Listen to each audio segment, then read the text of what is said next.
DP, what do you think? All but winning championships is what LeBron is concerned about. Well, at the end of the day, regardless, if he wins a championship, he doesn't win a championship, it's not like he's in a different position than he was in just now with the team he's on. So Cleveland, how much better can they get? I mean, yeah, they get rid of Shaq. I thought they shouldn't have even played Shaq in the playoffs. I really think that had something to do with their lack of success. Because I also thought during the season, Antoine Jameson did to the lack of success. Well, don't trade with the Wizards. I mean, look what happened to the Dallas Mavericks. They get Caron Butler. I mean, there's a reason these players are getting traded from the Wizards. So now you're taking players that were on a bad team, trying to put them all together, and everyone says, oh, well, they're good players, they're just going to make our team better. But that really wasn't the case. So I think the lesson you learn is don't trade with the Wizards anymore. But when it comes to Shaquille O'Neal, I think they had more success without him on the floor. They won all those games during the regular season without Shaquille O'Neal. So now you bring Shaq into the playoffs, and yeah, he'd be good against maybe Dwight Howard, but you got to get to Dwight Howard first. They didn't even get there. So the reason they got Shaq, brought him in to upgrade their team to that level, it didn't work out for them. What do you think about that? What do you think about that? It didn't work out for them. And like you said, when Shaq was out, I think it was with the broken finger or something. Yeah, he had a broken finger. Yeah, so when he was out, they were gelling really nicely. You know, again, a classic situation of they figured out a way to work without him. So now when he comes back, can they readjust with him? And they couldn't. And like you said, they had Shaq in mind past all season for Howard in this postseason. And Howard just cruises by. He plays 8 games, wins all 8 of them, and Shaq and Howard never meet each other. So obviously that didn't work out for Cleveland. But you can never really put a team down for trying. You know, like the Mavs was getting Butler, or the Cavs getting Jameson and Shaq. You can't put them down for trying to win, at least. If moves don't work out, they don't work out. But at this point in his career, I would think Shaq is just nothing more than a name. I mean, obviously his basketball skills have diminished. He's not the same player that he once was, even going back 5-6 years ago. So really, just because you got Shaquille O'Neal, was it really because, I mean, obviously they said it was because of Dwight Howard and matching up with him, but I think at this point it was just getting that name. Oh, Shaquille O'Neal, LeBron James, big marquee. You know, Shaq says we're going to have a ring for the king. All right. Well, they couldn't even get past the second round. We got a caller. Lou Datrina, you are on the line. Hi, how are you guys? Hey, Lou, how's everything going?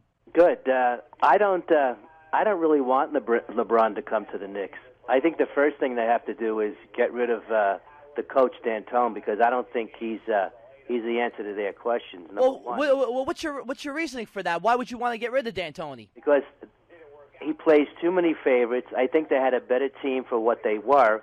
They play no defense, and they really think they have to get back to basics, and I don't think he's the answer. Well, so let me ask you this: then who would you want to have coaching the New York Knicks? I'm not sure yet. I mean, I'm thinking about that, but I know I don't want D'Antoni. I'd rather even have one of his assistants come in and coach. Herb. What's his last name, James? Herb Williams. Yeah, Herb Williams. I think he'll do a better job. All right, well, here's what I actually think D'Antoni is a good coach for the Knicks in this situation because of the talent they're bringing in, the players they're going to be getting, maybe Chris Bosh, LeBron James, they play defense, so you don't have to worry about that on the defensive end. But these players, they can all score. And in D'Antoni's system, when he played in Phoenix 4 years ago with the Suns, that team was averaging 112 points a game. D'Antoni's the offensive coach of the Olympic team.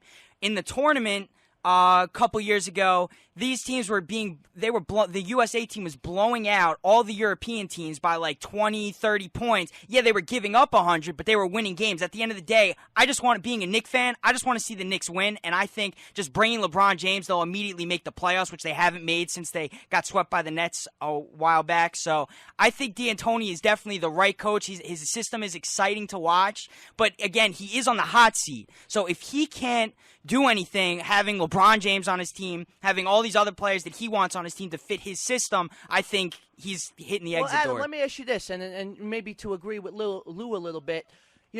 Essentially, the Phoenix Suns, their core, between Stoudemire and Nash, yes, there's some different players here and there, but the core of that team still remains the same. Now, Alvin Gentry got them to the conference finals right now. But they're saying now that Alvin Gentry got them there because he got them playing defense, something that D'Antoni has been criticized for. So with that said, and talking about D'Antoni preaching defense, what is Gentry doing differently with essentially the same core players that D'Antoni couldn't get done? Well, I disagree. I think they have more defensive-minded players on that team. Now, you have Jared Dudley.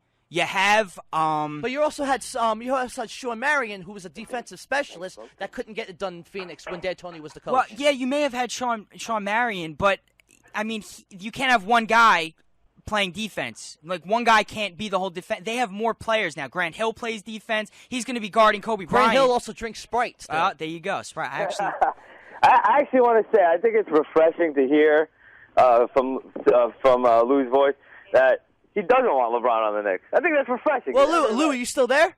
I'm here.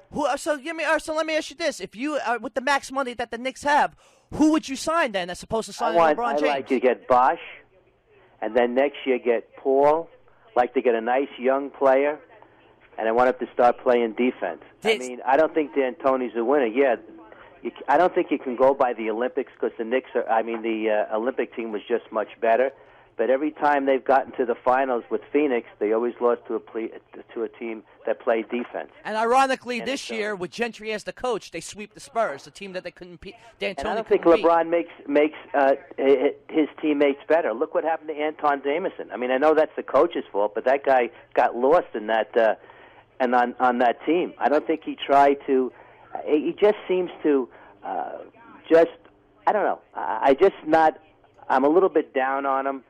And I'd like to see, like I say, sure, it's great if he comes. I'm just not something about LeBron that I don't think he's a winner. I mean, I'm pulling for him. If he does come, it'll be exciting.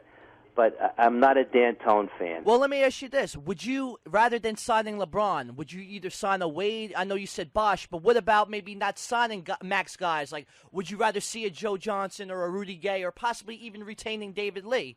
Or even, what about, I know they're talking heavily lately about Tony Parker coming to the Knicks. I mean, what are, besides for Bosh, what are some of the other guys that you want to see? Or you just trying to rebuild with youth? Because obviously we don't have a draft pick this year. So what do you do with that? Yeah, I mean, you're asking Lou, or? Well, I was asking Lou, but if you want to chime in, you can go right ahead. I think right now the Knicks need to get excitement back. I mean, they still sell out every game regardless. I mean, even if they're winning 30-year games, they're still selling out the Garden. Now, to get somebody like LeBron, obviously, I think automatically puts you into the playoffs, whether you're an 8 seed, 7 seed, or 6 seed. But there are other options than LeBron, and if LeBron only means you can sign another B-minus type of player, or I can exclude LeBron and get 2 Wades and a Bosh possibly, something like that, I think that would be a better fit for the Knicks than that one premier player like LeBron. Not saying that Wade and Bosh aren't premier, but I think that with LeBron you might handicap yourself in terms of what else you could do.